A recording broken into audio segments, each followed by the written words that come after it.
बहुत सारे ऐसे लोग हैं जिनका ये प्रॉब्लम है कि तौबा हम बार बार करते हैं और तौबा टूट जाती है। क्या करें, बहुत ज़्यादा डिमोरलाइज्ड हैं, बहुत ज़्यादा अपसेट हैं, बहुत मायूस हैं। कहते हैं कि हम रो रो के अल्लाह के सामने तौबा करते हैं, फिर मेरी तौबा टूट जाती है। तो देखो, मैं आपको 4-5 ऐसे स्टेप्स बताऊँगा जिस पर आपको गौर करना है, जिसको आपको वर्कअप करना है। इंशाअल्लाह तौबा नहीं टूटेगी और अल्लाह की मदद भी आएगी। लेकिन देखो, अगर सिर्फ ये शिकवा करते रहोगे ख़ुद से कि मैं तो बस कोशिश करता हूँ लेकिन तौबा टूट जाती, देखो यहाँ पर थोड़ा सा कड़ा इम्तिहान है। द रीज़न बिहाइंड इस कि ये दौर फितनों का दौर है और अल्लाह के नबी ने कहा मेरे बाद मफ़हूम ये कि मेरे बाद औरतों से बड़ा फितना कोई नहीं।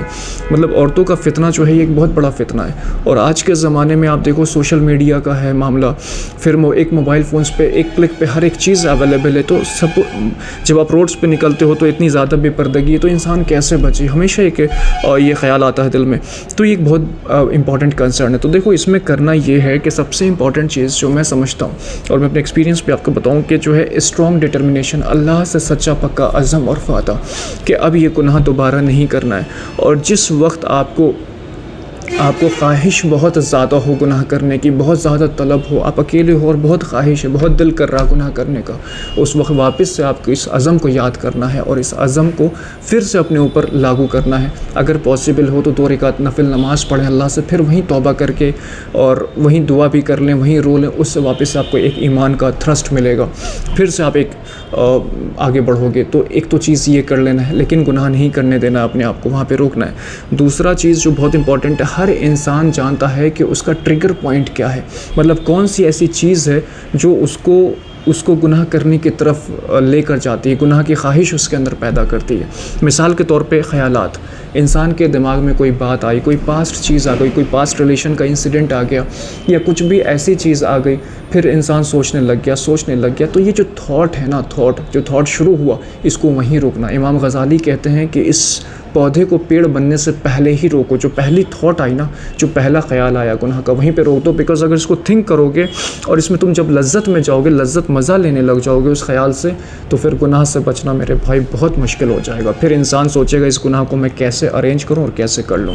तो जो ख्याल पहला आया वहीं पर रुकना है आपको। यहाँ पर मुजाहिदा है, यहाँ पर करना है। इस मुजाहिदे को अपने आप को डाइवर्ट करें, कोई और काम में चले गए, कहीं और चले गए, किसी के साथ बैठ के बात कर ली, कुछ नहीं, किसी को कॉल लगा लिया, पेरेंट्स के पास चले, बच्चों के पास, या कहीं पर भी आप जाके आप इस थॉट से बच लेना। आपको एक इंपॉर्टेंट चीज़, थर्ड स्टेप क्या है मेरे भाई? थर्ड स्टेप है अपने नज़रों की बहुत ज़्यादा हिफाजत करना। ये जो नज़र है, अगर आप गैर महरम खातून को देखोगे तो याद रखो ज़िना से नहीं बच पाओगे, ज़िना से बिल्कुल भी नहीं बच पाएंगे। अगर इन नज़रों को बेलगाम छोड़ दिया और गुनाह देखते रहे तो ये गुनाह, तो फिर इस गुनाह से निकलना नामुमकिन सी बात होगी। तो अपनी नज़रों को हिफाजत करना है। सपोज़ आप जा रहे हो, आपका दिल कर रहा गुनाह करने का, कोई खातून जा रही, देखने का दिल कर रहा, वहाँ पे अज़म लगाओ, वहाँ ताकत लगाओ, वहाँ एनर्जी यूज़ करो और अपनी नज़रों को झुकाओ। नहीं देखना है आपको, ये एक अपने आप को एक मैसेज दो, नहीं देखना, और नज़र को झुका लो और आगे बढ़ जाओ, कुछ भी करो लेकिन नहीं देखना। इस बात को जब आप प्रैक्टिस करोगे तो धीरे धीरे ये नज़र आपके कंट्रोल में आ जाएगा। ये बहुत इंपॉर्टेंट चीज़ है। चौथी चीज़ ये कि उन लम्हात में, जिस लम्हात में आप तन्हाई में होते हो, सपोज़ सुबह उठे आप और आप तन्हा हो, है ना, जब सुबह उठे सब लोग सो रहे हैं, अभी इस टाइम जो है थोड़ा सा अटैक ज़्यादा होता है शैतान का, नफ्स का। आप मोबाइल फ़ोन खोले और अचानक उस वक्त कोई ऐसी चीज़ आ गई, कोई ऐसा वीडियो आ गया जो आपको फिर से ट्रिगर कर गया, तो वहाँ बचना मुश्किल है। इसलिए तन्हाई में मोबाइल फ़ोन्स का यूज़ मत कीजिए। अर्ली मॉर्निंग में या फिर जब आप रात में सोने जा रहे हो तो वहाँ पर भी इंसान कई बार अकेला होता है, मोबाइल फ़ोन्स का यूज़ मत करो। जो दूसरी सबसे इम्पॉर्टेंट चीज़ है मेरे भाई, ये कि जितने भी लोग वली बने, जितने भी लोग अल्लाह वाले बने, वो अल्लाह की तौफ़ीक से, अल्लाह की हिदायत से और अल्लाह की मदद से ही बनते हैं। हिदायत अल्लाह की तरफ से है मेरे भाई। इसलिए वो एक हदीस है, हमारे नबी सल्लल्लाहु अलैहि वसल्लम ने फरमाया, अल्लाह ताला जिस शख्स के साथ भलाई का इरादा फरमाते हैं उसको दीन की समझ दे देते हैं। तो इस बात से समझ में बात आती है कि हिदायत अल्लाह की तरफ से है, अल्लाह जिसको चुनते हैं उसको हिदायत देते हैं। तो इसलिए आपको इस गुनाह से निकलने के लिए, गुनाह से बचने के लिए, गुनाह के मौक़े से बचने के लिए आपको अल्लाह से मदद मांगना है। अल्लाह के सामने रो रो के अपना मसला रखना है आपको कि मेरा ईमान या अल्लाह बहुत कमज़ोर है, मैं हर बार गुनाह में गिर जाता हूँ, इतना आपसे रुजू करता हूँ फिर गिर जाता हूँ, मेरी मदद फरमाइए, मुझे इस्तिक़ामत दीजिए। तो अल्लाह से ज़्यादा दुआ करना है।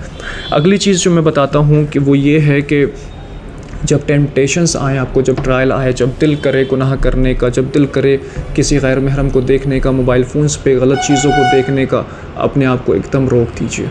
बिल्कुल भी इस चीज़ को एक्सेप्ट मत कीजिए कि मैं अब बर्दाश्त नहीं कर पा रहा हूँ, मुझे देखना ही पड़ेगा। नहीं देखें आप, बिल्कुल मत देखिए, रोकिए अपने आप को, वहाँ पे एकदम रोक दें, बिकॉज आपके पास कोई ऑप्शन नहीं है रुकने के अलावा।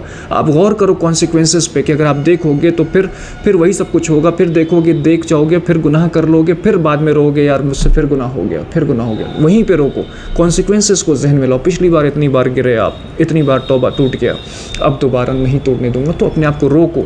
सब्र जो है सब्र करने से आता है, जब रुकोगे तो रुकना सीख जाओगे मेरे भाई। तो इसलिए वहाँ पर रोकें अपने आप को। अगली चीज़ जो मैं कहता हूँ, इबादत थोड़ा सा बढ़ाइए, इबादत थोड़ा बढ़ाओ अपने ऊपर। सिर्फ फ़र्ज़ नमाज से काम नहीं चलेगा, थोड़ा सुन्नत ऐड कीजिए, थोड़ा नवाफिल पढ़ें, कुरान शरीफ पढ़ें, ट्रांसलेशन पढ़ें कुरान शरीफ का, बहुत इंपॉर्टेंट है। अगर आपके लिए पॉसिबल हो तो हदीस के बहुत सारे ऐप्स हैं मेरे भाई, ऐप्स हैं हदीस के, उससे पढ़ोगे उससे भी फ़र्क पड़ता है। तो दीन को पढ़ें, दीन को समझें, दीन को अपने ऊपर लागू करें। तो ये चीज़ें बहुत इंपॉर्टेंट है। जब आप मेहनत करोगे ना, जब आप मुशक्क़त करोगे, जब मुजाहिदा कीजिएगा, तो अल्लाह की मदद ज़रूर आएगी, ज़रूर आएगी।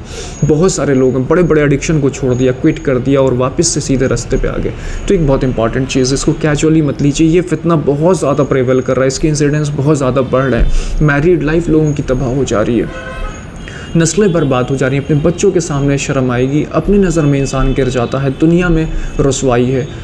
तो इसलिए ये गुनाह से बाहर निकलो, इस गुनाह से बाहर निकलो। ये गुनाह जो है आपको कहीं का नहीं छोड़ेगा, आप बिल्कुल इज़्ज़त से महरूम हो जाओगे।